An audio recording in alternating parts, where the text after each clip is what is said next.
It's a spaceship, Mike. I know it is. It's a fucking spaceship. Bullshit. It's not a spaceship. The McPherson tape is a found footage VHS tape that supposedly captures the night when an entire family was abducted by aliens. It's been passed around for almost 30 years and hasn't been able to be debunked by top UFO scientists. Even a retired lieutenant colonel couldn't properly determine if this tape was fake. I thought that it did not have the appearance of being a scripted production.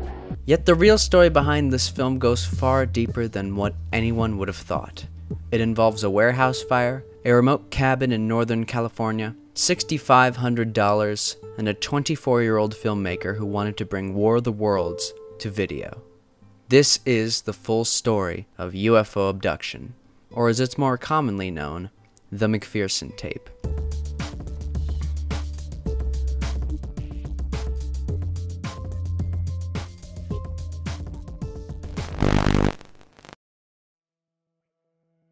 Before we start, I think it'd be beneficial to look at the film first, so we can understand why so many people thought this was legitimate. We open on a seemingly normal home video shot at the family dinner table. These guys are the Van Heeses, not the McPhersons, and they're celebrating the birthday of 5-year-old Michelle. Around the table we have Mikey operating the camera, Renee, Eric and Jason, Jamie, and Ma. Just Ma. They turn off the lights so Michelle can blow out the candles, but then the family finds they can't turn the lights back on. The men go outside to mess with the fuse box, only to find it charred and smoking, when suddenly they spot a red light in the distance. What the hell was that? They decide to go check it out. At this point you start to see just how incredible and realistic the acting is. As the men walk in the dark, their dialogue is very natural and free-flowing, oftentimes talking over each other. Their conversation goes from joking at Mikey's expense Man, my camera's starting to work now. to talking about Ma's alcoholism. You notice Ma's been drinking? Shit, no shit. Drinking? What are we gonna... Which only adds to the realism. Eventually, the camera cuts, and when it picks back up, the three brothers find the titular UFO. While the shoddy quality doesn't allow an excellent look at the craft, Mikey thankfully zooms in, giving us a decent, albeit shaky view of the landing ramp. The aliens start to appear. First one, then two, then three. When one of them finally spots the huge-ass light that Mikey has on his camera, the boys take this well. Get the fuck out of here! Oh shit! Oh fuck! Put the light up! Shit! Oh fuck! What the hell was that? I don't know. When they get back to the house, that's when shit really starts to pick up. Eric and Jason are freaking out, while Ma tries to get things under control. Of course, nobody believes them. Oh, you saw a spaceship, right? Right! You know I saw the lights! The little green man, I guess. Mom, I have it on tape! And because the power's still out, they can't watch the tape back. So everyone decides to just ignore it for now and carry on with the birthday party. Bang the camera against my head. Just when we think things are back to normal, Michelle shows them a nice drawing she's made of an alien face. Holy shit, they're still here! There it is! It's over the window right there! Eric, get the guns! You got it! I think you got it! Somehow the shot manages to kill the alien on the roof, and one of the brothers retrieves the corpse. For some reason. I don't know. Maybe he just wants to mount it on his wall. Well, since it's pretty much confirmed that the aliens are here now, the family wisely decides it wants to get the fuck out of there. They gotta come through the house to find him, okay? But when that they do- gives us Yeah, they gotta come through the house gives to us find him. 5 more minutes to get on the road and get the hell out of here! Then let's go! Shut up! The acting becomes even better as now everyone's panicking in an incredibly realistic way. You can't make out anything that's going on or what people are saying, which in a movie would be bad, but in this, it works perfectly in their favor. Anyway, Eric says he and Jason will go out and get the truck so the family can quickly jump in and leave. Mom, I'm gonna go get the truck. I'm bringing it over here with the motor running. I don't want it out there trying to get that damn thing started, okay? But pretty soon the women, and Mikey, start to notice that it's taking them a long time to get that truck. Oh shit! It's Jason's gun! Jamie runs out to try and find her husband, only to find the truck still there, and what I think is Eric's gun in the front seat. I don't know, I can't really see that well. But bottom line, Eric and Jason are nowhere to be seen. Because the macho men of the house are missing, the rest of the family assume they went to get help, and they go back inside, hoping that someone will come by and save them. But upon returning to the house, Mikey finds out that Eric and Jason aren't the only ones missing. Oh, shit! Oh! The alien's gone! The alien's gone! It's not back there anymore! It's gone! How to get out? I don't know! It's not there anymore, Mom! It's loose in the No, house. get away from there! Oh, don't go back there. Are you sure it's not back there? It's not back there! I just took a look in there! Get out. Is I don't know. Is the door open or the window? I don't know, I didn't look! Oh, well, great. What are we going to do? Great. It's loose. In the house, in the bathroom. Really, Ma? You worried about the alien getting into the bathroom? The bathroom of all places in the house? Not the kitchen where everyone is currently going to? No, the bathroom. God forbid this alien watches me pee. After about an hour or so of filming, Mikey finally sets the camera down in the living room and goes to the remaining 3 members of the family to play cards. At this point, we see the 3 aliens that were at the spacecraft file in through the back door. One of them turns their head towards the camera, and the tape ends with static. This film is a true testament to the effectiveness of the found footage genre. When I watched it for the first time, I was freaked out. Yeah, I knew it was probably fake, but it was so compelling anyway that I had to keep watching, just to see what would happen next. And apparently that's what the rest of the world thought too, because this footage was widespread during the mid-90s. Fox even did an entire TV episode about it as part of their Encounters series. Unfortunately, to the disappointment of some, the tape isn't real. It's just really well crafted by a man who somehow seemed to not know what he was doing and seemed to know exactly what he was doing.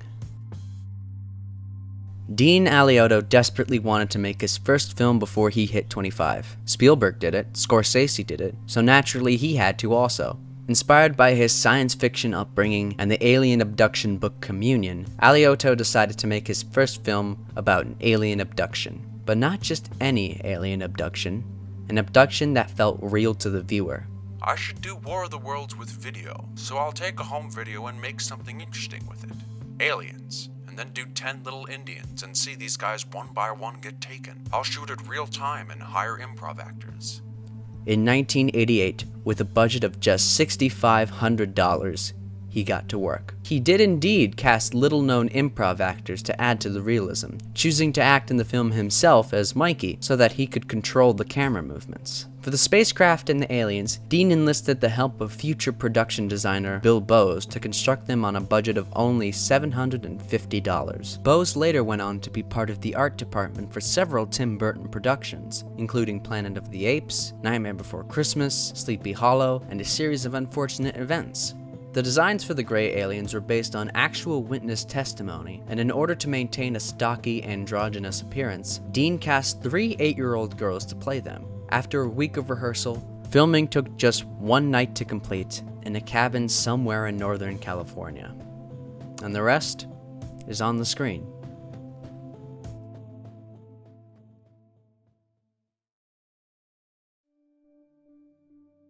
Alioto managed to strike a deal with the distribution company to release the film in early 1989. However, just months before the film was set to come out, a fire at the company destroyed everything. The master copy, the shipment of tapes, the artwork, everything. Or almost everything. Apparently some tapes managed to get out to a few independent video stores, and somewhere down the line, some joker cut out the intro and ending credits to further fool people into believing the abduction was real. UFO researcher Tom Dongo Okay. It's not funny. Okay. UFO researcher Tom Dongo his name is Dongo. Dongo. UFO researcher Tom was completely fooled. I felt that the tape might be real because it fit in very well with so many UFO alien incidences that I know of, almost too well. I thought no one could fake something like that. And so was Donald Ware. Who's he? Oh, you know, he's just a retired United States Lieutenant Colonel. I have been studying UFOs for 42 years, and I've got a pretty good track record. I thought that it did not have the appearance of being a scripted production, because everybody was talking at the same time and you couldn't understand half of what they said. Eventually, in 1994, on an episode of Fox's Encounters, Dean Aliotto stated once and for all that the entire thing was fake. The idea was to do War of the Worlds on videotape, to take the audience and show them the real terror, real time, all in one take. My goal was to set out to make the most realistic UFO abduction tape possible, but this was beyond my wildest dreams. It was a huge compliment to the cast and crew that people, UFO-ologists, scientists, and a colonel with military experience believed that this was an actual tape, an actual documentation of someone being abducted. It cracked me up. I couldn't believe it. There. Confirmed. It's fake. End of story, right? Nope. In 1995, Dean and a friend managed to strike a deal with Dick Clark Productions to make a TV movie remake of UFO Abduction, to air on the United Paramount Network in 1998. With a full script, professional actors, the guys who did the X-Files on special effects, no seriously, he just calls them the guys that did the X-Files, and a budget of $1.5 million, Alien Abduction Incident in Lake County premiered on January 20th, 1998. Although it wasn't without its complications. Halfway through production, the entire UPN staff was gutted and replaced with folks who were not too optimistic about the film. What a colossal piece of crap. Thank God we're here to save the network. This is their first TV movie? This is what they're doing? No! The new staff kicked Dean and company off the project, recut the film, trimmed it down to an hour, and aired it with little promotion on a random Tuesday evening. It received the highest ratings for that prime time. A side effect of the film's sudden success was that a new theory emerged from people who believed the first tape was real. That alien abduction was made by the government as a ploy to fool people into thinking this was the fake one, and that the first one was the real, actual, genuine tape. No. They're both movies. They're both works of fiction. Look, I'm a believer in aliens as much as the next guy. UFOs, totally. I'm down with that. I can't explain what this thing is. But come on, the guy who made this is right there. He's sitting right in front of you. There are pictures of the 8-year-olds who played the aliens on the goddamn couch, and they're holding the heads in their hands. Is that not enough proof for you? This isn't real. Stop acting like it's real. Okay, so we know it's fake. How does it hold up as an experience? Well, I think the original holds up really well considering it was one of the first found footage movies ever made. It felt like a real home movie in the first half, and it's genuinely suspenseful once the aliens have arrived. The remake, on the other hand... I told you I saw one! I don't think we're gonna make it. Missing, Tommy McPherson, age 16. Yeah, it sucks a lot. The actors aren't used to realistic improv, so it sounds scripted as hell. Go see for yourself. Well, I would. No one is going out there alone. The alien effects are more visible, and therefore it's easy to see how fake they are. All the computer special effects like this laser or this blue orb thingy look like absolute crap. Digital enhancement shows the object's true three-dimensionality. Yeah, bullshit, that's three-dimensional. I could render that in Adobe Photoshop right now. All the extra stuff they threw in to pad out the runtime served no purpose, like these interviews. There is a blackout period, and maybe the aliens do this, our own subconscious will do this to protect us from any kind of trauma. This military-grade video technology bullshit, which is actually impossible in real life. The kitchen appliances going haywire that's ripped straight out of Close Encounters of the Third Kind. And this bathroom confession that only serves to show how bad this kid's acting is. My name is Thomas McPherson. We were attacked by aliens. I don't want to die. One of the great things about the cameraman in the original is that we don't get to see him. so we can only judge his acting ability by his voice. Hey, get out! Hey, he's bringing it in. You guys better. Yeah, he's not the greatest, but he certainly didn't fake cry in front of the camera. To add insult to injury, this film premiered almost exactly 1 year before the Blair Witch Project, another popular found footage movie, and one that also has a tearful confession in it. Gee, where do you think the filmmakers got that idea from? Okay, yeah, while the remake does pale in comparison to the original, it's still amazing how Dean Aliotto managed to fool audiences into believing something was real not once, but twice. Yeah, people thought the second one was real too. UPN held an online poll on their website asking viewers whether or not they thought alien abduction incident in Lake County was real. Over half of them said yes. Half of them said yes to this. That's amazing. Props to you. So I figured it's time that the animosity around the McPherson tape be put to rest. Yes, it's fake, but it's a really well done fake, and done by a super talented director who not only pulled this off 1 time, but 2 times within the span of 10 years. And here we are, almost 30 years later, still talking about it.